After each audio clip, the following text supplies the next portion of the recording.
Сәлеметсіздер ме, құрметті білім алушылар. Бүгінгі біздің грамматикалық тақырыбымыз modal verb. Бұл модальдық етістіктер туралы. Жалпы тіл үйренуші үшін грамматиканың не қажеті бар деген сұрақ туралы айтқым келеді. Егер сол тілде, мысалға ағылшын тілінде, егер сіздің ешқандай адамдармен қарым-қатынасыңыз жоқ болса, ағылшын тілінде сөйлесе алатын адамдарыңыз жоқ болатын болса, сізге немесе бізге көмектесетін нәрсе бұл грамматика болып табылады. Бұл грамматика не үшін керек? Грамматика әр нәрсені сөйлеген кезде өзінің конструкциясы болады, яғни өзінің қалыбы, формасы болады. Сол формаға салып сөйлеп үйрену қажеттігі үшін керек грамматика. Мысалға, бір нәрсені қалағанымызды білдіргіміз келетін болса, біз мысалға сіз қалайсыз ба, сіз осыны қалайсыз ба, сіз не қалайсыз деген сөзді айту үшін ағылшын тілінде would you like деген тіркес қолданылады. Would you like деген бұл апостроф арқылы қысқартылып та айтылады, I'd like деп айтылады. Would you like, I'd like деп айтуға болады. Would you like деген бұл тіркес модальдық етістік. Модальдық етістік дегендегі білмейтін болсаңыздар, қазақ тілінде мысалға бүгін үйге ертерек қайт дейді. Жақсы ма дегенде, иә жақсы деп жауап беретін болсақ, жақсы деген бұл жерде мысалға үйге қайтудың жақсы екенін білдіріп тұрған жоқ, жақсы деп үйге қайтуға келіскенін білдіріп тұр. Яғни жақсы деген өзінің бастапқы мағынасынан айырылып қалған сөз. Яғни ағылшын тілінде де осындай модальдық етістіктер бар. Сол модальдық етістіктердің бірі would you like. Бұл would you like бастапқысында мысалы do you want деген мағынаны білдіреді. Do you want деген мысалы present simple'дың сұрағы, do деген көмекші етістік арқылы сен қалайсың ба деген do you want деген тіркестің сұраулы сөйлем басы болады. Мысалы, біз әдетте would you like-ты бір нәрсеге ұсыныс жасағанда қолданамыз. Мысалға, әсіресе ресторанда, мысалға, ресторанға барған кезде, сіз нені қалайсыз дегенде, do you want деп сұрамайды. Сен мысалға кофе ішкің келе ме деп сұрамайды. Мысалға, қазақ тілінде де, мысалға, даяшылар кофе ішкің келеді ме деп сұрамайды. Сіздің кофе ішкіңіз келеді ме дегенде, кофені қалайсыз ба, сіз не қалайсыз, кофені қалайсыз ба деп сұрайды. Міне ағылшын тілінде де сол. Сондай-ақ мысалға біз өзімізде жауап берген кезде ресторанда, көпшілік орындарда я хочу, мен мысалға кофе ішкім келеді демейсіз, мен кофеге тапсырыс берейін деп едім деп айтасыз. Кофеге тапсырыс берейін деп едім. Мен кофені сізден сұрайын деп едім дейміз. Кофе ішкім келеді деп айтпаймыз. Өйткені бұл кофе ішкім келеді деп бұл үйде айтуға болады.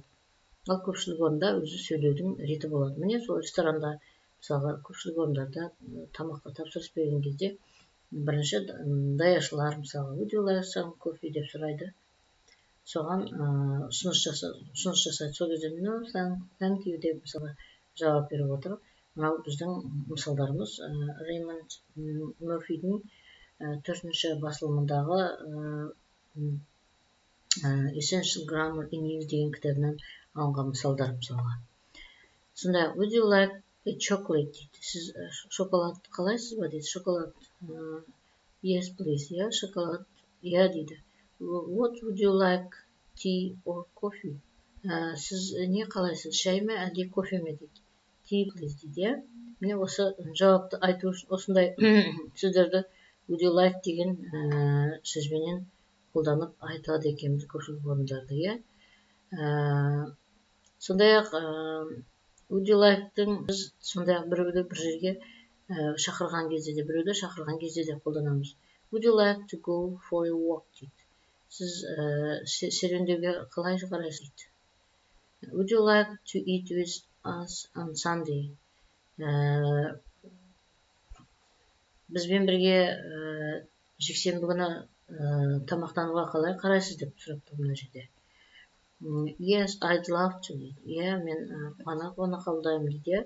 Қуана келсем деген сөзін I'd love деген сондай мағынаны білдіреді. What would you like to go this evening, to do this evening дейді. Сіз осы кеште не істейін деп едіңіз? Не істегенді қалар едіңіз деген мынау тіркесті білдіреді. Жалпы бұл would you like-ты қолданудың негізгі себебі бұл әдептілік белгісін білдіреді. Негізі қалауды не қалайтыныңызды сұрау үшін әдепті түрде айтудың белгісі. Мысалға, жұмыста бастығыңызға мен сізге айтқым келеді демейсіз, мен сізге бір жайт туралы айтайын деп едім деген сияқты. Осы I'd like дегенді сонымен салыстырып көріңіз. Жұмыста бастығыңызға мысалға мен сізден сұранайын деп едім, мен сізден сұранғым келеді демейсіз, мен сізден сұранайын деп едім деп. Солай бір әдептілікпен айтасыз. Өйткені оның барлығында субординация деген бар деген сияқты қоғамда өзін-өзі жаңағы сөз саптаулардың түрлері болады. Осы жағдайда I would like дегенді ағылшын тілінде де осы әдептілік ретінде қолданады. Is a polite way to say I want деп жерде. Мысалға, I'd like, I would like, I'm thirsty, I'd like a drink. Мен шөлдеп тұрмын, мысалы, шөлдедім. Мен бір сусын ішейін деп едім. Мысалы, сусын ішкім келеді емес, сусын ішейін деп едім. Мысалы, туристік офистерде I'd like some information about hotels, please. Мен отельдер туралы біраз ақпарат алайын деп едім. I'm feeling tired. Мен шаршаңқымын дейді. I'd like to stay at home this evening. Мен осы кеште үйде болуды қалар едім дейді. Үйде болуды қалаймын немесе. Осы тіркес осындай мағынаны білдіреді екен, иә. Енді сонымен қатар тағы бір нәрсені айта кеткім келеді. Мысалға, I would like-тың грамматикалық құрамы мынандай болады. Мысалы, егер I would like-тен кейін егер зат есімі келетін болса, мысалға, would you like a chocolate? Yes, please. Would you like a chocolate? Мысалға, would you like бұл жерде өйткені бұл зат есім түрінде келіп тұр, иә. Сол кезде would you like tea or coffee? Емеше де зат есім ретінде осылай қолданылатын болса, егер would you like-тен кейін бір әрекет туралы сұрайтын болса, мысалға, иә, would you like to go, мысалға, for walk. Егер серуендеуге шығу қалайсыз ба дегенде to go, бұл жерде әрекет, бару деген әрекетті білдіретін етістік келетін болса, would you like-тен кейін to міндетті түрде to қолданылады да, содан кейін барып етістік айтылады. Would you like to go for a walk? Көрдіңіз ғой? Яғни to қоса айтылады. Бұл would you like-тен кейін келетін етістіктерді мына жерде көрсетіп тұр. Would you like to eat with us on Sunday?